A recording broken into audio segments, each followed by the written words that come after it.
You're watching Two Button Crew. The daily show for Nintendo fans. I'm Scott. And I'm Simeon. And I'm Ryan. Ryan is back with us, our resident screamer, Super Mario Maker player, Animal Crossing expert. Yes. And Virtual Boy owner. The only one I'm glad that's my defining factor is my Virtual Boy. Hey, I'm just reading your business card, that's all. That's right. Awesome. So, Animal Crossing Happy Home Designer is out. It launched this month, right? And it came out at the same time as the new Nintendo 3DS, so that was exciting. Yep. Yeah.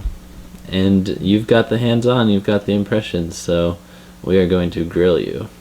Awesome. Sounds good. We are going to ask you a multitude of questions to see how you like it and how it plays. Yes. Cool. So, how long have you been playing it so far, and how have you been enjoying it?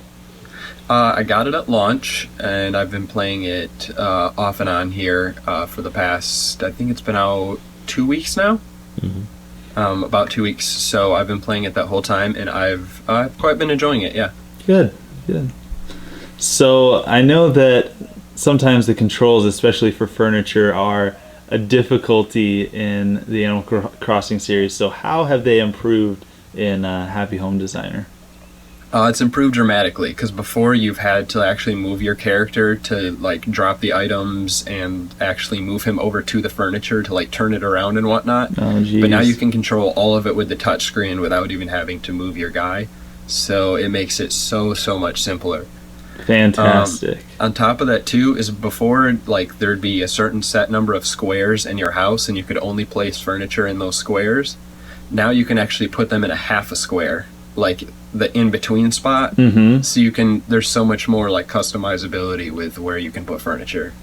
That's good. I think that makes it a little bit more like an actual home than before. Because before sometimes you'd have it where you'd have something that's a certain amount of spaces and you'd want it like centered on like the wall, and you couldn't do that, but now you can. So you can make everything look a lot more symmetrical and pretty, essentially.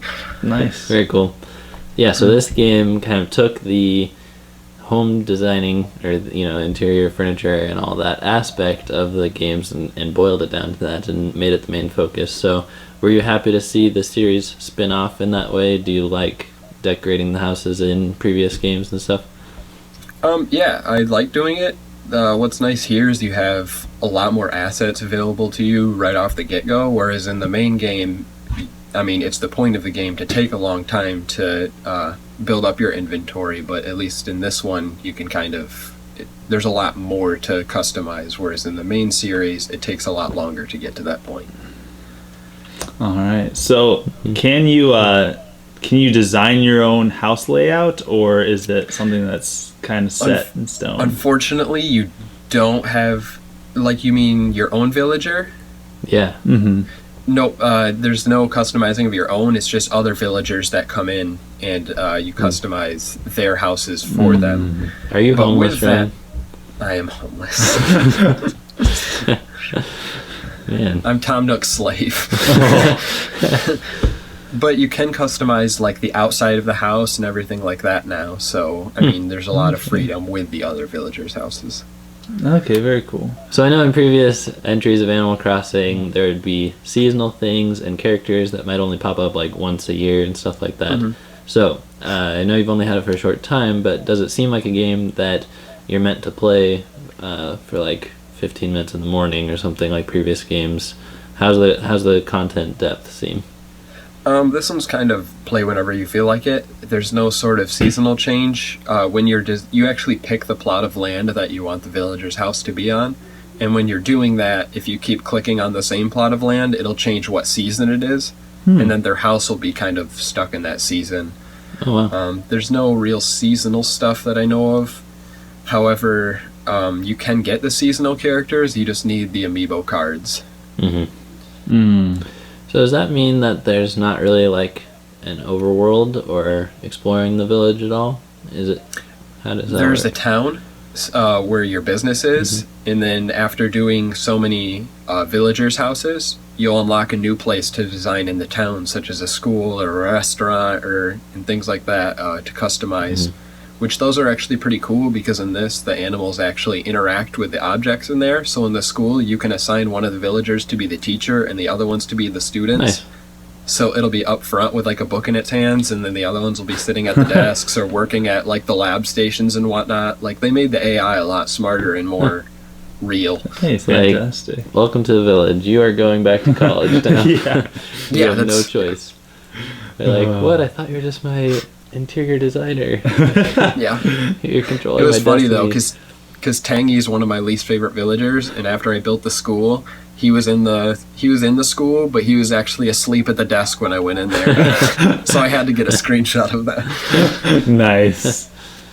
So, these amiibo cards that you mentioned, there's a lot of them. How did A they lot. come into play, and how many do you have, and how many do you plan to get? Well, I don't think I really plan on getting too many more, but there's 100 right now, but that's only series 1. Oh, There's, geez. I think they have at least 4 series planned, so there's probably going to be like 400 amiibo cards. Aren't they like $1 each? I have some right here. I have too many already, but I do have Pascal and Tom Nook right here. It's $6 for a pack, yeah, so it's about $1 each. The nice thing about them is they're not really required. All Right. of the main villagers that are in the pack, you can actually get just by doing playing normally. Okay. So the only reason to use them for the amiibo card is if you're like, hey, I really like this villager, I have his card, I can go like customize his house right now. Okay. However, the special characters that come in there, that's the only way to kind of customize their house. So, for example, Tom Nook, you'll never just randomly run into him. You need the amiibo card to customize his house. Okay. I can't wait for Pokemon cards to be amiibos. Oh, good grief. Oh, man. They did that with the e-reader. Yes, that's true. Yeah. Precedence. Yeah. So, what type of villagers do you like to have in your town? Are there any cards that you've sought out? Not really at the moment. However, I do really like Julian the unicorn. I had him in my I had him in my New Leaf town until it got a corrupted save file when I transferred the save over to my new 3DS. Ooh. That's like one of my only like digital games because I was like, I play Animal Crossing consistently, Yes. so I want it digitally on my system. Right. And that's the only game that got a corrupted save file. Oh, was the one that my you invest a ton of goodness. time into. So Wow. that's real cool. That might not encourage you to go digital in the future. Yeah, that can happen. Yeah, So. that's too bad. The Pikmin, they didn't carry them correctly. Yeah. Yeah. Pikmin no, they dropped the didn't. ball. Thinking Pikmin. Yeah, but unfortunately, Julian doesn't have an amiibo card yet. But I'm sure he will because he's the only unicorn. Yeah, I'm sure. So, it sounds like you're liking this Animal Crossing spin-off. Do you want to see more of these spin-off types where it focuses on one portion of the gameplay, or do you like to see them focus more on like the main entries to the series? I definitely want them to focus more on the main entries of the series, but I really like what they did and added with this game, and I think they could add this to like a main series Animal Crossing game where every once in a while your villagers will be like, hey, I'm bored with my house, can you redesign it for me? Yeah, And I think that would be a really cool way to keep everything fresh. Oh, that'd be awesome. yeah. So what are your final thoughts on the game, and how would you recommend it? I think it's a lot of fun. If you really like customization like I do, it's really, really good for you. However, I do think the game gets quite repetitive because it's all you're doing is designing houses, and no matter what you do in the animal's house, they like what you do. Oh, So there's no real way to fail. Yeah, usually there's like 2 or 3 items that when you walk into their house, they'll have packed up in boxes, and then you unpack them. Those items you need to have somewhere in the house. Other than that, you literally can just do whatever you want. But they do give you like a theme that you want to like try and get towards, and that's what I do. But no matter what, you could just open the boxes, have their items there, and then talk to the villager and be like, "Hey, that's it. Here's your house." And they'll be like, "Awesome! This is just what I wanted." I never could have done that myself. Yeah, that's exactly how it is. But I still think it's a ton of fun. There's a lot of different options and customization things you can go, and they actually made it so you can upload some of your houses that you customized, and you can visit other people so you can check out their awesome customizations and things like that. So it's still a ton of fun. That's awesome. Very cool. So overall, I would probably give it about a 7 out of 10 if I had to give it a score. Nice. Yeah, that's a success. Yeah. If you're a fan of Animal Crossing and customization, this is perfect. You looking forward to the Wii U Mario Party Animal Crossing edition?